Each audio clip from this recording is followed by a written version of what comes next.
Thanks for joining us. I'm Diane Rehm. After big upsets in Wisconsin, presidential candidates look to the New York primary. President Obama returns to Chicago to stump for his Supreme Court nominee, and Bernie Sanders accepts an invitation from the Vatican. Here for the domestic hour of the Friday News Roundup, Lisa Lehrer of the Associated Press, Michael Shearer of Time, and Rachel Smoken of CNN. Do join us, 800-433-8850. Send an email to drshow@wamu.org. Follow us on Facebook or Twitter. And it's good to see all of you. Good morning, Dan. Good morning. Good morning. Good to see you. Michael Shearer, tell us about Mississippi's religious freedom law. So this is part of a trend in mostly southern states right now, and it's a backlash against the Supreme Court ruling that legalized gay marriage nationwide. And what's happening is state legislatures are rising up against not only the national momentum, but against the corporate community, which has been very resistant to these laws, and trying to find ways, very much like the abortion debate, to chip away at emerging rights for gay, lesbian, transgender people within the bounds of the law. And so in the Mississippi case, it's basically legislation that says if you have personal objections or religious objections to gay marriage, to sex before marriage, to anyone who identifies themselves as something other than the sex they were assigned at birth, you are free to discriminate based upon that, to say I'm not going to serve cupcakes to this person, to say you have to dress a certain way at work, to say you can't use this bathroom. It follows a law in North Carolina that was passed to overturn a local ordinance that said people could use whichever bathroom they identified with. So if you identified as a woman, you could use a woman's bathroom. It follows a veto in Georgia in which there was a similar attempt over transgender rights. The governor vetoed it under pressure from corporations. And now Tennessee is looking at their own set of legislation around bathrooms, around the rights of counselors to not treat gay and lesbian people if they don't want to. And I think we're going to see this. The framework here is very much the abortion fight that we've had for the last 30 years. The Supreme Court steps in, and then states on a state-by-state basis try and chip away at that along the margins, and the country has to haggle it out. So what's been the response, Lisa? Well, the response from the business community has been fairly strong. A number of companies have said that they have, denounced the laws, so that they don't want to do business in those states. A number of states and cities, Connecticut, Minnesota, New York, Vermont, and Washington, San Francisco, Santa Fe, and Seattle have banned officials from any state-funded non-essential travel to Mississippi and other North Carolina, other states that have these laws. One thing that was sort of interesting was the reaction from the business community in Mississippi was a little bit more muted than we saw in North Carolina. In North Carolina, PayPal was supposed to go in there and establish an operations center in Charlotte. 400 workers. Right, 400 workers. And they said, forget it, we're not going. You didn't really see that in Mississippi. And I think that's more of a reflection of the economic situation in Mississippi. I mean, this is a state that has no Fortune 500 companies headquartered there.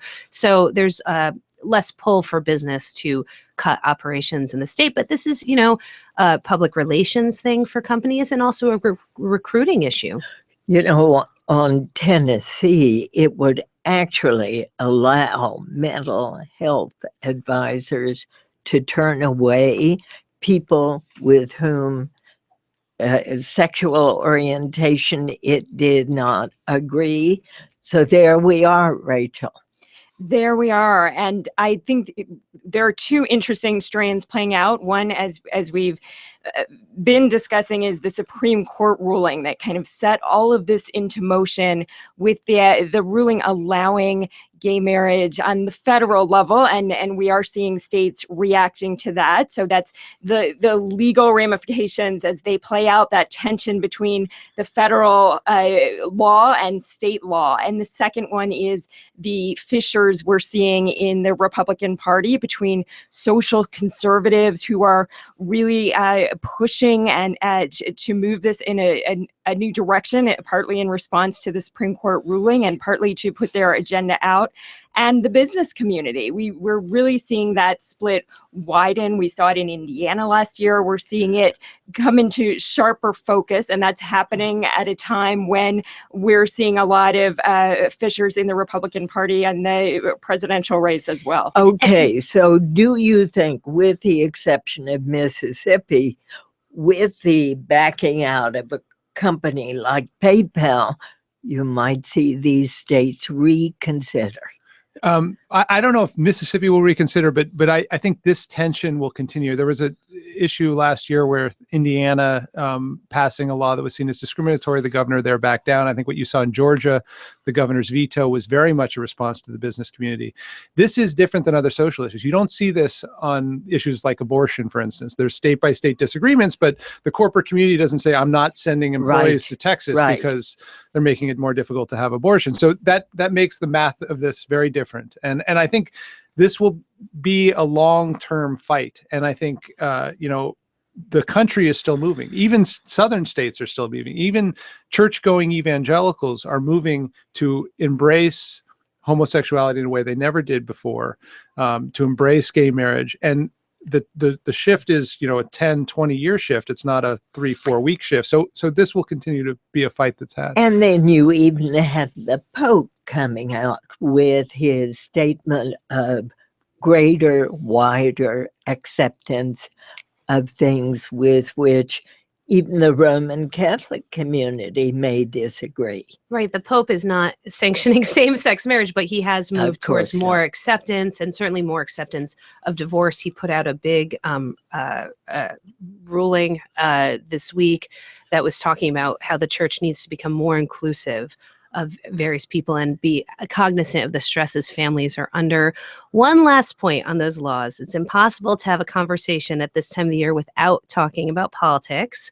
And I think North Carolina is particularly interesting. This is a swing state. This is a state that could be in flux, and we are going to hear about that law, whether it's overturned or not, in the fall for sure, because I can tell you that Democrats think that that's a state that they could win. So they're going to use this to rally their supporters. Michael. Well, North Carolina has been fascinating the last few years because it is sort of becoming a purple state, and yet the governance of the state has become very conservative over the last few years. And I think that we didn't see it in 2012, we didn't see it in 2014, but Democrats have long predicted there will be a backlash. It's not a deep red state like some of those other states. And yet, didn't the governor of North Carolina have real reservations about this? He did. Yeah. And I think you could see a compromise coming out before the next election in North Carolina. I don't think it's a closed issue. What that law was really overturning what a local community had done, what a city had done by ordinance. And I think you could come to a position in which the state comes up with a way to allow local jurisdictions to again figure out what they want to do.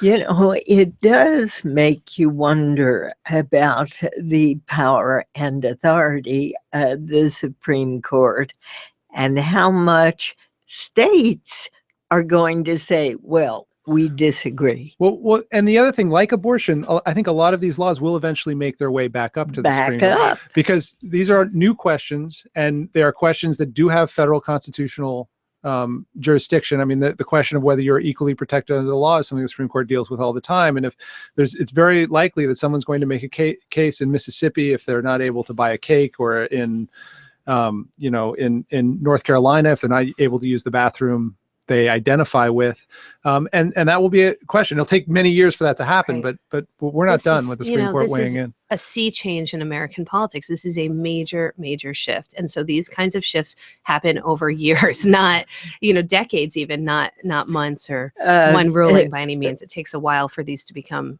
sort of settled law. Let's talk quickly about the Supreme Court unanimously upholding one person, one vote. Michael. This was the latest in what have been a number of cases over the last 3 decades in which the court is weighing in on something they historically didn't like worrying about: how the U.S. does its elections, how U.S. democracy works. The courts, for most of the last century, wanted the legislatures in the states and on the federal level to figure out how elections were done and stay out of it. But starting in the 60s, the courts came in and said, well, you can't. There are limits to how far you can kind of game this system. And that the principle here is that for every person, there should be a vote.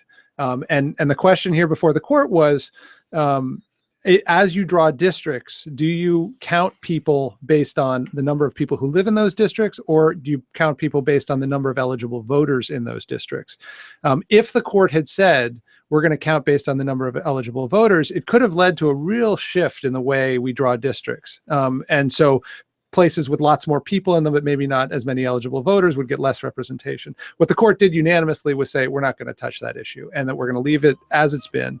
And so it's the number of people in the district, not the number of eligible voters that matters. Michael Sherry, he's Washington Bureau Chief for Time Magazine.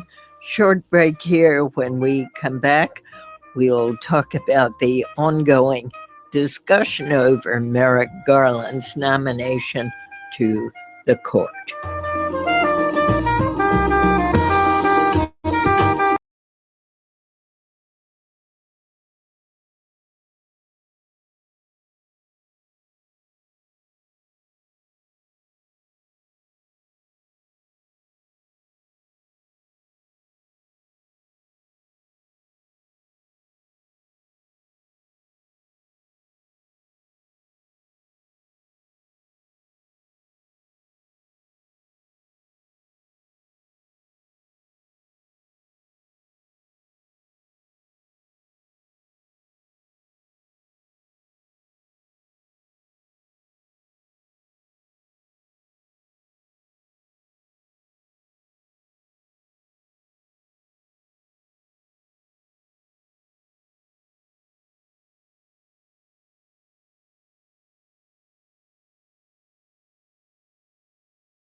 Reporter with the Associated Press.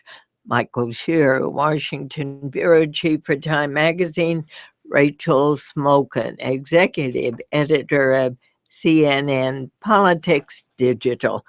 Lisa, we've got a caller in Gaithersburg, Maryland, who asked about the economic impact of those unconstitutional, perhaps, laws in North Carolina. I think it's very difficult to know exactly what it'll be, because a number of the companies put out statements saying they, disagree with the law, but they haven't quite decided whether they're going to pull out operations. We do know, as we said before, that PayPal is not going to build a center in Charlotte. That's 400 jobs and 3.6 million in investment. So but that that's may be alone. Small change in Right. terms of the overall impact. Right. If other companies follow their Yeah. lead, then that could be a significant Yeah. economic impact. All right, Rachel, let's turn to the comments that are being made about Chief Justice John Roberts and he is being really dragged into the fight over Merrick Garland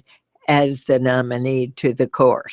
That's right. Well, we were just talking about the Supreme Court. And of course, Chief Justice Roberts has become the justice that conservatives love to hate because of his votes to uphold Obamacare. And we saw him dragged right into the middle of this fight over Judge Merrick Garland this week with the Senate Judiciary Committee Chairman Chuck Grassley going to the Senate floor and telling Roberts to stay away from politics. He said if Americans feel that the debate over the court is political, it's the court's fault. And he said the Chief Justice is part of the problem, and ended by saying, "So physician, heal thyself." We then saw Senate Minority Leader Harry Reid coming to the Senate floor to defend Roberts. So a week of strange bedfellows. You don't usually see Senator Reid going out there to say laudatory things about Roberts, but those are the circumstances we find ourselves in. And of course, the backdrop to the latest back and forth over Roberts is that President Obama's nominee, Merrick Garland, is just sitting there. All the action right now is not around, will he get a hearing? Will he get a vote? It's, will Republican senators sit down for breakfast with him? Will they take a meeting? And Senator Grassley will do that. They are going to have a breakfast meeting on Tuesday. How significant is that? It's significant politically, but not really in process. Grassley still says he's never going to hold a hearing for Merrick Garland. What's going on here is that President Obama and the White House have been very successful in putting pressure on senators who are up for re-election this year to play nice on Garland. Grassley is up for re-election. He's going to face a tough fight. He's under enormous pressure and arguably has been hurt pretty badly over the last few weeks by refusing to have anything to do with Garland. He's trying to get back control of the narrative here. Other members, Republicans who've said they're going to meet with Garland, Rob Portman in Ohio, Kelly Ayotte in New Hampshire, are also up for re-election. They're feeling the pressure. And so the White House is winning on that front. Where they're not winning is actually moving forward to getting Garland to become a Supreme Court justice. All image. Right now, it's all Republicans trying to manage their bad headlines. It's not about, there's no sign yet that Republicans are bending on what the Republican leader, Mitch McConnell, has said is the zero chance that Garland will even be considered this year for a vote. But this is something that Republicans are nervous about. I thought one of the most interesting things this week was when Mark Kirk, the senator from Illinois, who's a really tough re-election, tweeted out a photo of a handwritten note from President Obama thanking him for meeting with Merrick Garland.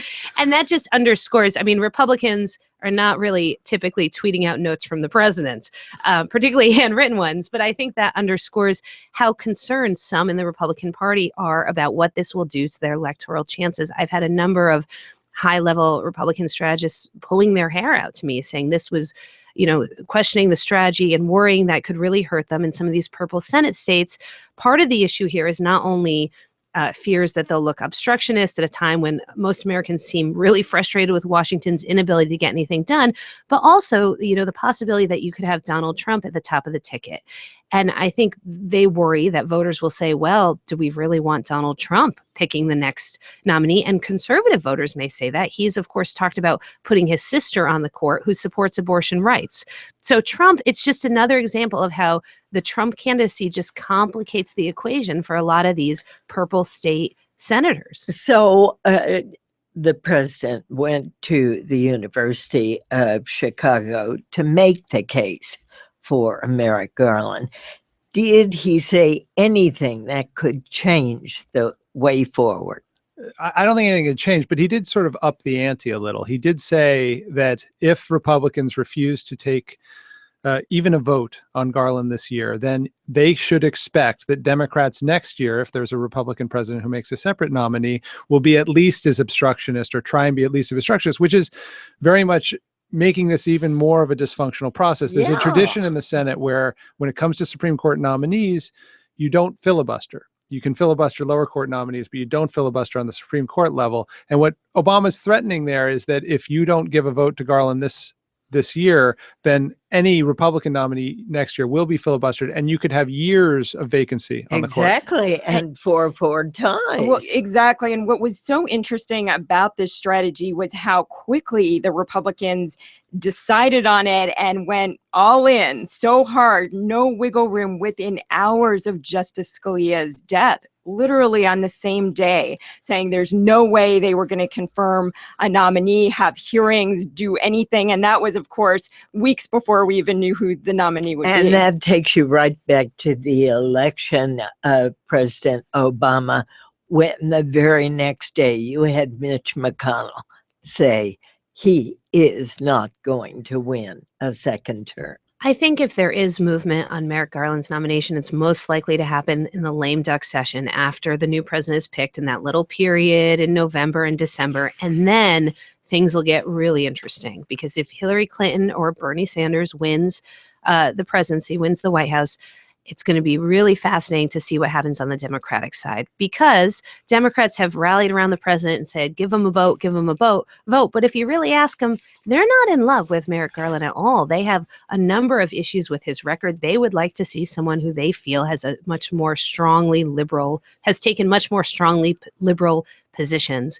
So, Hillary Clinton or Bernie Sanders could find themselves under a lot of pressure from their left flank to break with the president. But if you're going to become president, that's not necessarily the kind of precedent you want to be setting. So, the politics could end up getting really interesting on that side. They're already interesting, to say the least. Let's talk about Treasury's rules on inversion. The U.S. Treasury Department this week announced tougher rules on inversion deals. That came in the wake of Pfizer trying to acquire Allergan in Ireland. Exactly. And Treasury really has toughened up the situation. Really toughened up, and arguably directly targeted this deal. This was a deal in which a much bigger American company, Pfizer, would buy a much smaller pharmaceutical company in Ireland, really for the sole reason of saving about $1 billion a year in U.S. taxes. So it was just a financial engineering move that would shortchange the U.S. taxpayer. And the Treasury, who's been watching these inversions happen for a decade now, basically put its foot down. And among the various rules they put out was one that said, we are going to judge companies who do lots of acquisitions of other companies more harshly.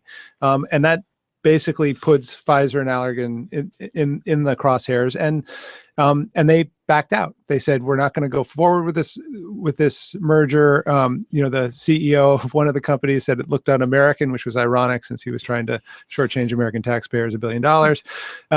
But it was a moment in which the executive branch flexed its muscle and won. On the other hand, there are those who believe that these corporations are going to find other ways to get around these rules. Right. And what the corporations say basically is, until we're going to continue pursuing these kinds of deals, which, in part Treasury is reacting to the fact that the number of inversions has skyrocketed in recent years. So there's been a huge increase in this kind of merger.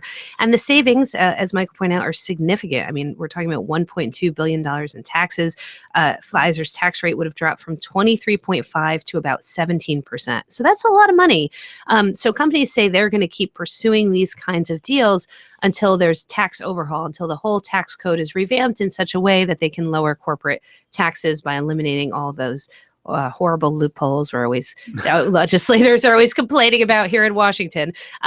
But there doesn't seem to be much action headed in that direction anytime soon. That would require overcoming a stalemate in Congress, where Republicans say they won't touch it if it raises taxes on individuals, and Democrats say that, and Republicans don't want to deal with the individual side. So they're just at a total stalemate on tax reform. So I think companies will continue trying to find ways to get around these Treasury rules and continue doing these deals. So it won't stop it. One person who ultimately did not get around some rules is the former CEO for Massey Energy, Don Blankenship.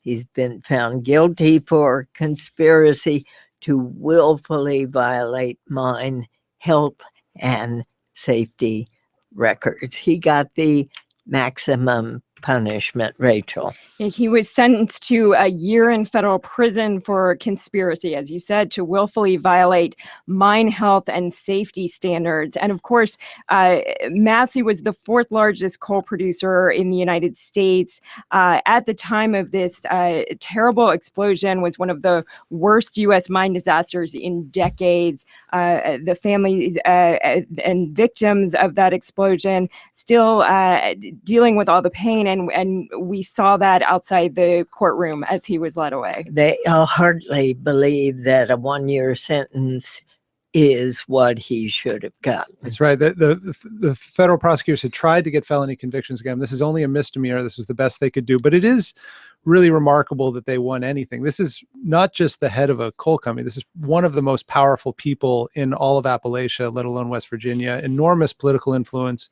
in judicial nominations and elections in the state. And there's a sort of subdrama here. The U.S. attorney who brought the charges, Booth Goodwin, is a Democrat who is now going to run for governor. He's stepped back from being U.S. attorney, and he's going to run very much on his ability to prosecute this. So there was a lot of political power dynamics here. But for the federal government, who has been frustrated, regulators have been frustrated for decades about their inability to get a lot of these coal companies to clean up their operations. This is a big win. It sends a signal to other coal operators that even the people at the top will be held responsible. Right. This is the first time such a high-ranking executive has been held responsible for this kind of a workplace safety violation. And it really underscores how difficult it is to bring these cases. Part of the way they did it was they sort of portrayed him as a criminal kingpin who was running a conspiracy to boost his financial standing. And we should point out that it was a massive mine explosion that killed 29 people. Lisa Lehrer, Michael Shearer, Rachel Smoken will be taking your calls, questions. Stay with us. Sorry. Okay. And we do have some callers waiting. Let's first talk about the presidential race and what is happening. They've all moved on to New York this week after upsets for Clinton and Trump in Wisconsin. Big takeaway for Tuesday, Lisa. Well, on the Democratic side, this was a big win for Bernie Sanders. It was his 6th straight victory out of 7 primaries and caucuses. So he's very excited. He feels he's on a winning streak, but it does not change the math all that much. The way the Democratic system works in terms of delegates is it's a proportional system. So even if Hillary Clinton loses, she still gains delegates. So in the case of Wisconsin, he got about a dozen more delegates than her, right? The gap in delegates, in pledged delegates, we'll get to those pesky super delegates in a second. Hillary Clinton leads Bernie Sanders by more than 250 delegates. So that's just a really tough thing to close. Then you factor in the super delegates, who are, of course, those party officials who can decide on either candidate, and that gap expands dramatically. Our count at the AP has Clinton at 1748 to Sanders 1058. So he's behind significantly. In order to catch up, he has to win 68% of the remaining delegates and superdelegates, and that is just a really high bar to clear. He has to sweep every race from here on out, and that's going to be tough. And the map is changing too. They're moving on to states in which Hillary Clinton will do better than she did in Wisconsin. New York, one of her many home states. She's one of those few politicians who has many home states. But she was a senator there. She's very popular there. Pennsylvania, a state that she's done well in the past.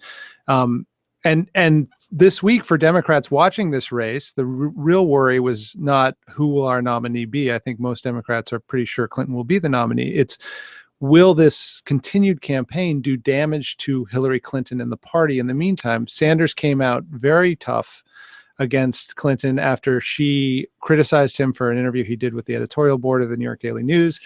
and said he thought she was unqualified. He argued that the reason he was calling her unqualified was because there was a Washington Post headline that suggested she had called him unqualified, although she never used those words. And it just became very nasty very quickly. And he backed away. And then this morning he finally backed away after refusing for 36 hours to back away. And every time he was asked, do you really think Hillary Clinton, who actually has an enormous amount of experience as a senator, as a first lady, as Secretary of State, is unqualified? His answer would not be, yes, I really think that. His answer would be, if she's going to attack me, I'm going to attack her back. I mean, it was a weird place for him to make his stand. But he did back away. But it points to the fact that, Sanders has a lot of support within the Democratic Party. He's very popular. Does. And he can, if this gets nasty, really hurt her in a way that it's hard to game out now, could affect turnout in a general election. And now Bernie Sanders, has been invited to speak at the Vatican. That's right. And he's going just 4 days before the New York primary. So as you come to this very crucial contest, a place where Hillary Clinton does look very strong, he'll actually be leaving the campaign trail, which was a surprise this morning that he would do that. But an interesting, very prominent place. A very prominent place on issues of the environment and economic equality that are, of course, very near and dear to his heart, and will give him a chance to speak passionately about those issues. He has said that on so many issues, he is in total agreement with the Pope. Yeah, one of my favorite things that happened in this election year was when he sided with the Pope as supporting his socialist views. Short break. We'll be right back.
And welcome back. We have an email from Ellen in Alexandria, Virginia, who says, I don't understand why the GOP is not more supportive of Kasich's candidacy. They don't want Trump. They dislike Cruz. Why doesn't the party support Kasich and urge voters to vote for him? It's clear there will be an open convention, and more support for Kasich means that there would be an electable candidate for the nomination and the presidency. I think the answer to that question is you have to define your terms clearly. When you say the Republican Party, are you talking about Republican leaders, elected officials, lobbyists, fundraisers, Or are you voters. or are you talking about voters? And the truth is, Kasich just has not really been able to get traction with voters, and that matters in a Republican primary process. The Republican electorate right now is really angry, is looking to burn down the establishment, whatever that is, and Kasich has not been able to attract them. Now, when we get to the convention, if it is a contested convention, if no candidate walks in with the majority of the delegates, you're going to have three groups of people on the floor. You're going to have diehard Trump people, diehard Cruz people, and people who are hoping against hope that Trump and Cruz cannot get a majority on the first several ballots. And at that point, Kasich has a chance, or someone like Speaker Paul Ryan. But the chances of that happening are incredibly slim. And it's more complicated by the fact that right now the delegates are being selected, and many of the Trump delegates, the people who have to vote for Trump on the first ballot because they're bound in their states, are being seated with Ted Cruz supporters, or by the governors of the state with people who might back a Kasich or a Paul Ryan. And so after the first ballot, the number of delegates going in could shift very dramatically away from Trump. And we don't really know exactly how that's going to work, but there is a chance. So the reason Kasich's staying in right now is to draw delegates away from Trump. There's a good chance he pulls some delegates out of New York, for instance, next week. And to hope that on the 6th, 7th, or 8th ballot, when Cruz and Trump have not been able to wrap this up, people will turn to him. All right, we're going to open the phones. Let's go first to St. Charles, Missouri. Teresa, you're on the air. Hi, I want to thank you for having me on. Sure. I want to tell you, I really believe that you all misrepresented the religious freedom bills. I want to protect our preachers and our small business owners. The Constitution says we have the freedom to exercise our religion. As a photographer, I don't want to have to go out of business because I don't want to violate my conscience by celebrating something that violates my conscience. And I it's not a matter of,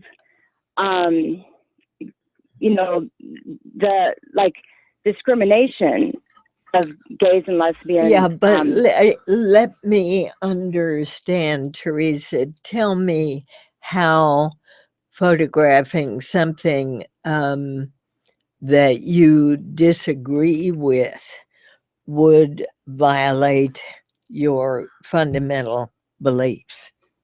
Okay, it's because it's celebrating. When I photograph, I put my heart and soul into something, and I don't want to celebrate something that violates what I believe in. That I mean, it's kind of, you know what I mean? Yeah, I get it. Michael? So there are dueling rights involved in these cases. Sure. And the courts have struggled with this for decades. And it's true that if you're a photographer, you have a right to religious freedom, that you should be able to express that. It's also true that the people who come to you for service have certain rights. Now, if you take an extreme example from the civil rights era, if you had a religious belief that said, I will not serve coffee to someone who's African American, the courts have ruled very clearly that you cannot exercise that. If you have a coffee shop, you have to serve someone who's white, someone who's black. And that's because the courts decided that the rights of the customer in that case were more valuable in that situation than the rights of the person who owns the establishment. How does that grab you, Teresa? Well, it still doesn't. I mean, someone's actions are their decisions. Being black, they were born that way. I know a lot of gays say they were born that way. Okay, I understand. I mean, but I guess I don't. Huh? There is clearly a constitutional question here, and that is what North Carolina, Tennessee, perhaps Mississippi are all going to have to deal with. Let's hear a different perspective from Jerry in Raleigh, North Carolina. You're on the air. Hi, good morning. Thank you. In North Carolina, the issue is overreach. It's not really about bathrooms or even voter IDs. When they passed the voter ID law, we were reluctant, but we said, okay, fair enough. Show us a photograph, make sure you're voting, you are who you say you are. But they snuck in there closing polling stations, which are, by the way, highly democratic. They also snuck in there getting rid of early voting, which, by the way, benefits Democrats more than Republicans. And on the bathroom bill, it's they came in saying we're going to bring jobs to this state. Okay, good. We need jobs. But then they do stuff that's counterproductive. The bathroom bill is more than that. They want to override all of the local governments to decide what they want to decide. So it's more an issue of overreach, and I'm actually surprised the media hasn't talked about this more. All right, Lisa? Well, I think this sort of illustrates the discordant politics in the state, where you have Republicans have been very effective at winning over state legislatures who are willing to, eager to pass these kinds of provisions, even as the national landscape in a lot of these states, particularly North Carolina, is shifting. And, North Carolina is becoming much more of a swing state. It's a state that President Obama won and then lost. And it's a state that's in play in presidential races. So, you just have this disconnect between what's happening at the local level and where some of these states are and what's happening nationally as the demographics of the country change. All right, let me ask you all a hypothetical question. So let's say this North Carolina law does go to the Supreme Court and is found unconstitutional. For example, our caller, who is a photographer, says, I still will not photograph anyone with whose behavior or inclination or orientation I disagree with. Does the law come after her and say, you are out of business? What happens? Well, we would have to see. This is a hypothetical question, but I suspect what would happen would be somewhat like what happens in housing. There's fair housing law, and there's investigators, and people can be reported, and then there's agencies that would investigate these claims. You'd have to put such a mechanism in place, and there'd be a lot of work to do. But I would think that something like that could be a model. All right, let's go to South Berwick, Maine. Edward, you're on the air. Hi, Diane. I just want to say thank you for having me. I truly enjoy your show. I listen to it almost every day. Thank you. Thank you for having me on. I want to talk about Paul Ryan and the convention coming up in Ohio. I don't think there's any way that any one of the candidates now can get the nomination, the 1237. Would Paul Ryan take it? Would he come in to do it? I know he has said that he doesn't want it, but he also said about being the leader of the House that he didn't want that. Rachel. It's a great question, and a question that a lot of the Republican establishment is also asking. Now, of course, as you noted, Paul Ryan said as recently as this week that that's not happening. On Sunday, he spoke with the Times of Israel while he was in Jerusalem, and he said, I decided not to run for president, and I think if you're going to run, you should start in Iowa and run to the tape, is how he put it in the interview. But as you point out, he also said that he didn't want to be House Speaker and didn't run for that. So certainly his name is one it's getting kicked around as the party searches for someone to unite behind. And one of the interesting things we've seen, one of the important narratives of this election is even as the Stop Trump forces try to gain traction, and they had a big moment in Wisconsin, they still haven't unified behind anyone else. The sort of the obvious second choice for them would be Ted Cruz, but he's also quite unpopular with the establishment, and just yesterday told Dana Bash that ain't gonna happen when she asked if he would apologize to Mitch McConnell. So a lot of bad blood there, which is one reason that Paul Ryan's name keeps coming up again and again, even though we have Reince Priebus saying it's going to be one of the people who are running, there's this desire to look elsewhere for a candidate who could unite the party. I think this underscores the difficult situation Republicans are in with this convention. Either they end up with Donald Trump or Ted Cruz, who seem who Donald Trump has, as the AP had a poll out yesterday showing that he is sky high on popularity. There's more than, I think, around 2/3 of people said they would never vote for him. So that's a rough way to get into a general election. Ted Cruz is pretty conservative and has taken positions that are just not in line with the general electorate. Or you end up with a third mystery candidate that's thrown in on the 90th vote the delegates take, in which case the Republican Party is in the position of picking someone that was actually not voted on by their voters. And so that's a rough spot to be in too. So they don't have a lot of good choices. Not just picking someone who the voters haven't weighed in on, but doing it in an anti-establishment year where the whole mood of the electorate is take down Washington, take down the establishment. There's a lot of anger out there. So in this of all years, to pick their nominee that way would really be at odds with the mood of the nation. I think the answer to the caller's question is Paul Ryan will not campaign for this job until it is totally clear that the delegates at the convention in Cleveland cannot decide on either Cruz or Trump. It's only when the delegates have deadlocked that it's possible for someone like Ryan to come in and say, look, I never wanted this. I believe in democracy. I think we should pick the person who gets the most votes, but it hasn't worked. I'm going to save this process. Then he has a rationale. Then he has some cover to do it, but we're a long way from there. All right. To Dave in Orlando, Florida. You're on the air. Thanks for taking my call, Diane. Sure. I just wanted to ask your panel, what do they think will happen if the Senate fails to confirm Supreme Court justice? We have another election like in 2000 where the Supreme Court, which is split, has to decide who's going to be our next president. What a fascinating question. I will get a very, very large migraine is what will happen.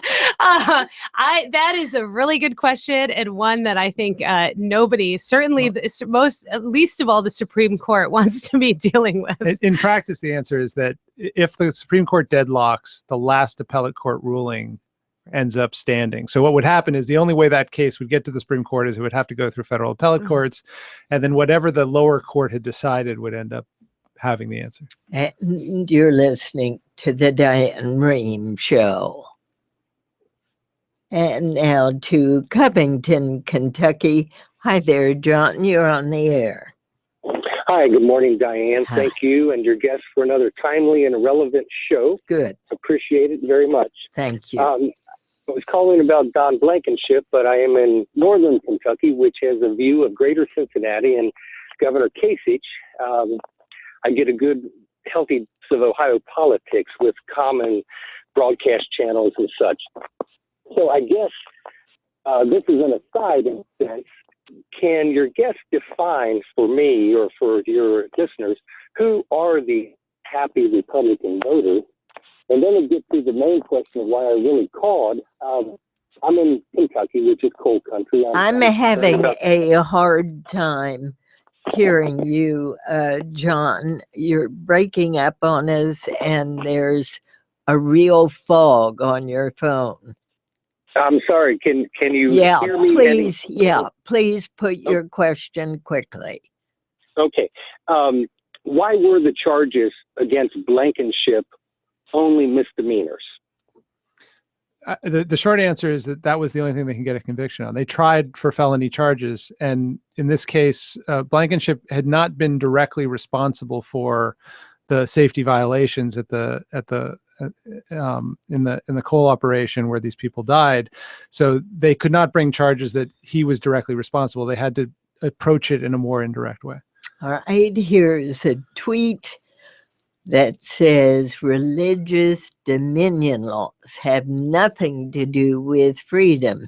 If you run a public business, you have said you will serve the public.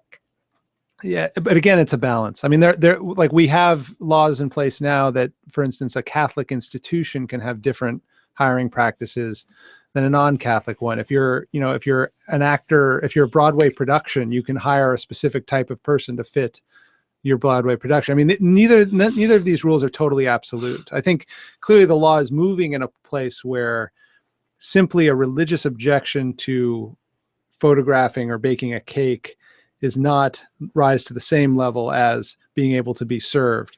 But there are plenty of examples you can find in the law where there are allowances made. And a question from Dennis in Jacksonville, Florida. Up your line, Lisa, says he's curious about the superdelegates with Democrats. Why does the media push them on Hillary as though she's won? So nobody is pushing superdelegates on Hillary. At the Associated Press, there's about 700 superdelegates. At the Associated Press, we have called every single one of them, and we call them every couple of months. So we have the numbers here. We know where people have come down. There are about 200 or so that are uncommitted. Many of those people are people in public positions, like President Barack Obama, who are not going to side with either candidate. But we do have a good sense of where the superdelegates are, and they are overwhelmingly supporting Hillary Clinton. How do you know Now they're can telling you the truth? Well, so that's the thing, right? Superdelegates can flip. So they could say, you know what? I don't want to support Hillary anymore. I want to support Bernie Sanders. And that's what happened in 2008. And that was part of the way that Obama was able to win that election. That seems less likely this time just because Bernie Sanders doesn't have the same ties to the party that Obama did. All right. We'll have to leave it there. Lisa Lura of the Associated Press, Michael Shearer of Time Magazine, Rachel Smoken of CNN Politics Digital. Thank you all so much. Thank you. Thank you. Have a great weekend, everybody. Thanks for listening. I'm Diane Rehm. The Diane Rehm Show is produced by Sandra Pinkard, Denise Couture, Rebecca Kaufman, Lisa Dunn, Alexandra Botti, Susan Casey, Danielle Knight, and Allison Brody. The engineer is Alex Drewenskas. Danielle Brown answers the phones. Visit drshow.org for audio archives, transcripts, and podcasts. Our email address is drshow@wamu.org. And we're on Facebook and Twitter. This program comes to you from American University in Washington. This is NPR.